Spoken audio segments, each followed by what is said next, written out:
Hello and welcome to my channel LB Plans. My name is Elle and today I'm doing a budget with me for my very first check of 2024. This is my December 31st paycheck, but because I get paid I get paid on the last day and the 15th of each month, I use the end check, the last day check, as the first check of the next month, if that makes sense. So, that makes this December 31st check for January. I decided to use parts of my planner. This is my 2024 planner, but I haven't quite finished setting it up, so I'm not really going into detail about it. But it is a Wonderland 222, and I am using in part of the daily pages. If you've seen my part 1 setup, which I will link above, you'll know that I have a section in here for budgeting. So I plan on continuing my bullet journal style budgeting as I've done previously. So nothing has changed there. Just I want to put it all in one book, so to speak. So I went ahead and gave you a little clips of me kind of putting it together, Buju style. So figuring out what I wanted to label. Although I don't like the vertical. Is that vertical? Yes, the vertical lines that I did with the color, it's okay. I'll change it for next week's paycheck, which will be on this page. So let's just stay focused on the December 31st paycheck. You'll notice that I'm going to do things a little bit differently than how I've done them in the past. My income is going to fluctuate, not necessarily because of my pay change, because I'm still going to use the same amount of pay that I've been using from out of my account, or from my paycheck. I don't use my whole paycheck to budget bills. I have, this is only the money that goes into this specific account that I use for bills and living expenses. So I'm trying to be full transparent of how I actually pay things versus how I budget things. It can be very confusing. And so I decided not to do the January budget with me, but I did show you that I've already done it. This is the layout for it. And it's the way that I do my monthly budget and the paycheck budgets are completely different. So if you are interested in seeing a monthly budget, let me know. Those don't get a lot of views, so I just kind of did it off camera. Plus, I'm exhausted from the holidays, so it is what it is. Okay, so going with pay first, I'm expecting my pay to be $2,685. I did cash in a gift card. So typically they take out the taxes from the gift card program. So I assume it can't be more than $10. So that's $10 less than what I would normally get paid. Cash on hand. I don't see my portfolio around me, but I normally have a cash portfolio that when I spend on my credit card, I take that money and I put it in the portfolio so I can take it out. That's kind of my cashless version if I'm in a store and I'm swiping, but I allocate the money that I spent, move that cash over so it's out of sight, out of mind, so I don't spend it again. So the cash that I actually have on hand is $1,104. And for other, I think I figured this out, how much other was going to be. My other is going to be $607. And the other comes mainly from my son. He'll be giving me $361. I think it's $361 plus 38. 62. I have it written down somewhere. I can't explain it. I'll break it down later. But the bottom line is my son does help with his expenses since he chose the place where he lives. He has, I paid the rent for now, and he pays for the amenity fees that goes along with it. So we're going to be budgeting off of $4,396.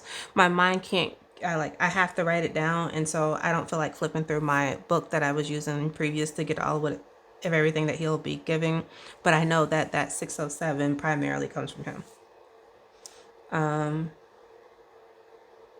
I think I think it's 361 plus 245 plus, yeah, but I rounded up. That's what it is. it's actually 362, and then 245 comes with, and that's how I get the 607. Yeah, it's a whole story.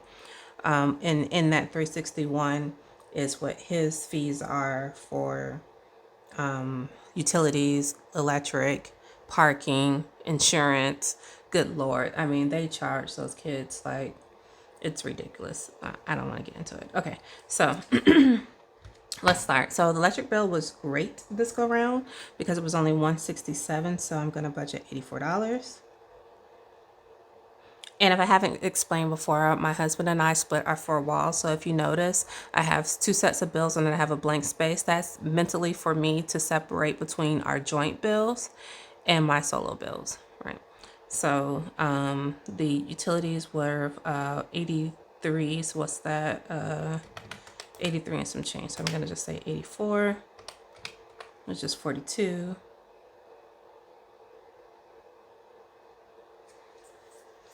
It's not 83. Actually, it should be 41. Hindsight 2020.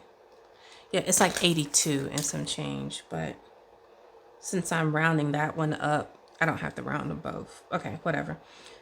For the accolade, which is where the expenses are, it is 1,122. Let me make sure I got that right. $1,122 goes to the accolade, but he's giving me the 122 part of that. Plus, he also pays for his cell phone and car insurance. So in that 362 that he'll be giving me, a part of that, and that's what I meant to put, is 362 that he'll be giving me. And he has a last payment for child support from his father, which is $245. Okay, which I am using that to pay for some of his spending, but we'll get to that anyway. All right. Amazon. So normally my Amazon bill is just like $15 because it's just Amazon Prime, but because I did some spending, I had some cash in that envelope, so Amazon will be 68 because that should be the 53 that I spent on Amazon and the $15 for the Amazon Prime, right? Chase is my big one. Normally my Chase is just $80, which is just my subscriptions, but any spending that I've done up until then. So, and I don't have my portfolio to show you guys, but you'll see it in my cash stuffing. It's $1,131 is going to Chase. T-Mobile is $167. And Gap, which is technically my son's credit card, is $283. So he owed, so $245, that $245 here from that just up payment is going to my son's credit card to pay off his balance. His card has now been cut off from him, so he has to work with the money that he has and learn how to live in with his means. So I'm taking that from there, paying that, and then in that 362 he has his overage. The difference between that two is like $37, something like that. Okay, so grocery, I made some changes again to grocery. So grocery is going to be $300 and eating out is going to be $150. Caleb and Zoe both get 15, so that's $30. Fun is $25. Gas is $75. So far this is working out, splitting it instead of funding it one time a month. And so since it's been working out for gas, I decided to take this on a test run. So I'm going to actually fund these three. Normally I do it on the 15th check, but I'm going to go ahead and fund half of it. So grooming would be 50, spending would be 75, household will be 50, and then my son has $40 in his balance that he is contributing to his tolls. All right, so sinking funds and savings challenges, this is where it gets a little fun because typically I'm not used to budgeting with so much money from income, and I'm trying to find that sweet spot. I do want to decrease this and put the other money elsewhere.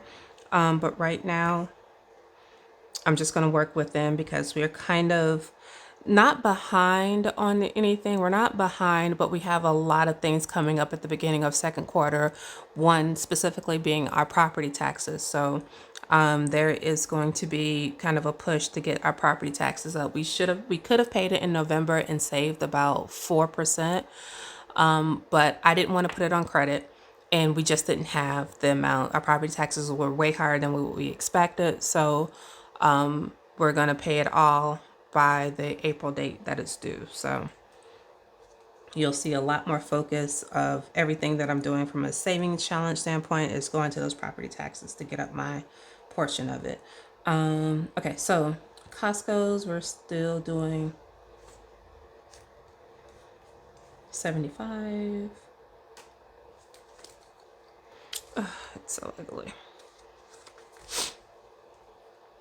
Okay, car maintenance. Oh my God. So car maintenance is about to get depleted. It is what it is though.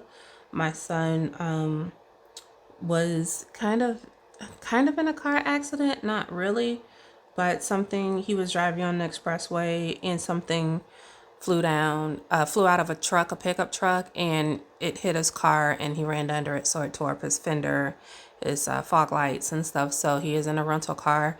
And that was for me probably one of the biggest fears I have as a parent with a kid going off to college. Is like, oh my God, what if I can't get to them in time?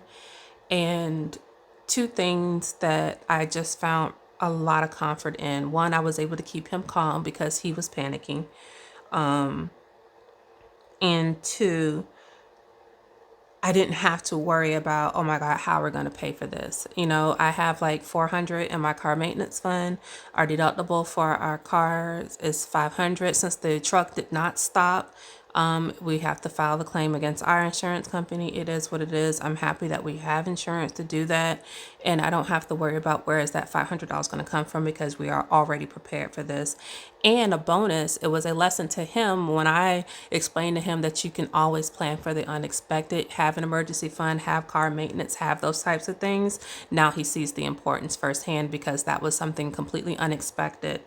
And it brought me so much relief that the insurance company was just awesome. Like, I can't praise Progressive Insurance, auto insurance enough. Now, I know some of their other insurance portions may not be that great, but Progressive Auto, as long as I've had it, and I've had it multiple times on and off, I've never had an issue. And they took care of him, and that just brought me so much comfort. So, y'all, this is why we do it. This is why we do the cash stuffing and we set up and we split up our money, because things like that just happens. And it's one less thing that I have to worry about. So let me get off my soapbox. So I went ahead and put down blue greens, 15. My sapphire fee, I'm putting 10 towards that. LB plans, I think I'm going to put 15 because I'm going to put 35 for the month, right? Because that's going to cover that's going to cover my subscription. Excuse me, to Sterling Inc. Because, yep, I subscribed to her box. Holidays. The only holiday really coming up that we spend money is going to be Valentine's Day. So let's do 50 for that. Birthdays. I have 3 coming up in first quarter. 30. Let's do 90. Miscellaneous. We'll just put something for something. Let's see where we are, because I haven't added up a nothing, right? So let's go. So we're at $4,396 or inflow, right? 84, 41, 1122, 68, 1131, 167, 283. These 1,500. Let me write that like here so I know.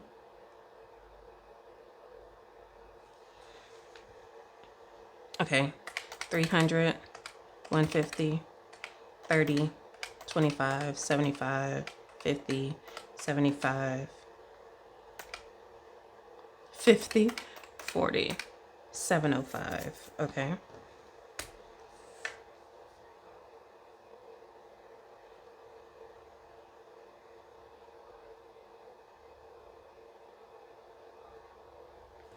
All right.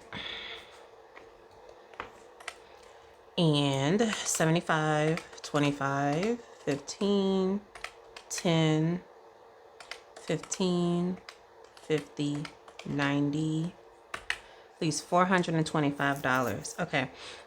I'm going to jump around because I want to finish the penny challenge. Where do I have it? I want to finish the penny challenge. So let me write down 425 before I forget.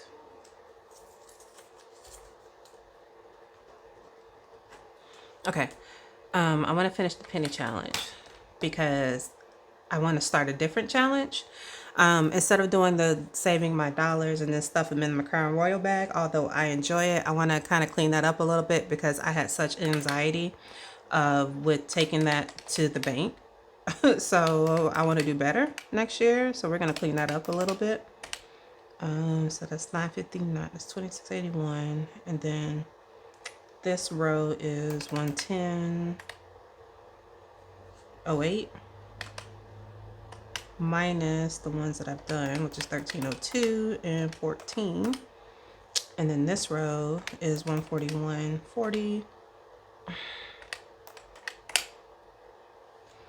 So I need 252. So I want to finish that, and I want to add another one because I'm trying to figure out too with my new planner, how am I going to add my challenges in? I'm going to probably tip them in because I really do want it all in one book. So I'm going to do a different one for a dollar bill challenge and do it that way. So for the penny challenge, so I can go ahead and complete that and put that towards my property taxes, it's going to be 252. 252 minus what I said, 425, 465, 425, 425 leaves $173. Okay. Okay, so miscellaneous, I don't think I need much for that. Let's do $10. For miscellaneous, a month ahead, I wanted to put 50 in month ahead, so let's do 25 out of this check.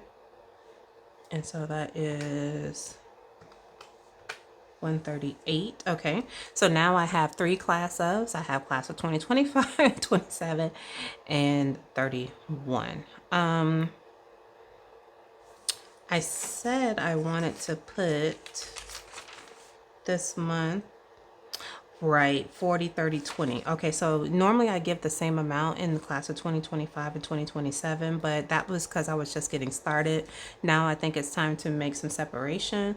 So I'm going to put 20 in this one, 15 in that one, and 10 in this one. So that should be 45.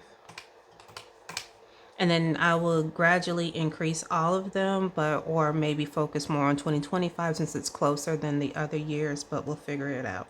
And so the rest will go into the 80 envelope challenge. So I'm always nervous that I mess something up, so I'll start back in 1500.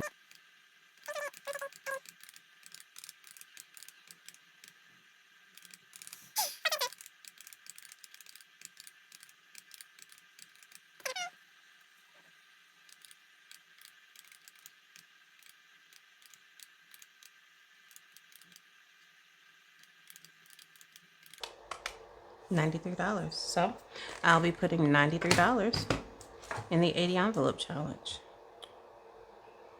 And we will go from there. So I will go off camera and do my cash change process. I don't want to make this video long and drawn out, and plus I do have, like I said, $1,104 in cash here, so that's money I don't have to take out. I could just kind of reallocate it. So it looks like I will be getting out 1,500, so I'm gonna need to get a little bit more, but I want to make sure I get the right denomination. So I hope that you found this video useful and helpful. If you have any questions for me, leave them down below, and until next video, you guys take care and be safe.